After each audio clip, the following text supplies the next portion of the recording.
नीट परीक्षेतील कथित पेपरफुटी प्रकरणावरून कोचिंग क्लासेस असोसिएशन महाराष्ट्र आक्रमक झालाय।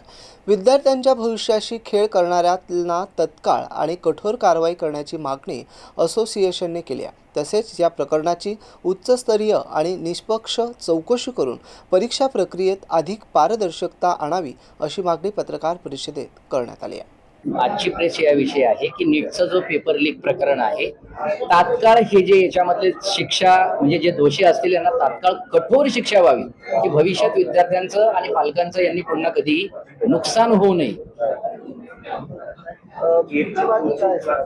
आमची मागणी हीच आहे की याच्यामध्ये निपक्षपातीपणे चौकशी करावी आणि केवळ 2-4 त्याच्यामध्ये गुन्हेगार नाहीये, ही मोठी साखळी, ते सगळे गुन्हेगार शोधावेत। महाराष्ट्रातल्याच केवळ गुन्हेगारांना टार्गेट करू नये, देशभरात जे जे गुन्हेगार असतील त्यांना तात्काळ पकडावं, त्यांची चौकशी करावी आणि गुन्हेगार सिद्ध झाल्यास कठोर कारवाई व्हावी।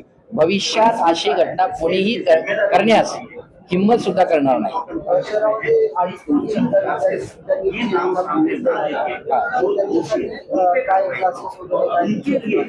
प्रत्येक आमच्या असोसिएशनच्या वतीने आम्ही सांगितले, महाराष्ट्रातला कोणताही क्लास असेल 1.5 महिन्यापर्यंत जे विद्यार्थी पूर्वी आपल्याकडे क्लासेसला होते त्यांना निशुल्क शिकवायचं आहे, कोणीही त्यांची फीज आकारणार नाही। एवढंच नाही तर शक्य असेल तर गरीब आणि गरजू विद्यार्थ्यांना खाण्यापिण्याची सुद्धा सोय करावी, हे असोसिएशनच्या वतीने आम्ही क्लासेस संचालकांना आदेश दिलेले आहेत।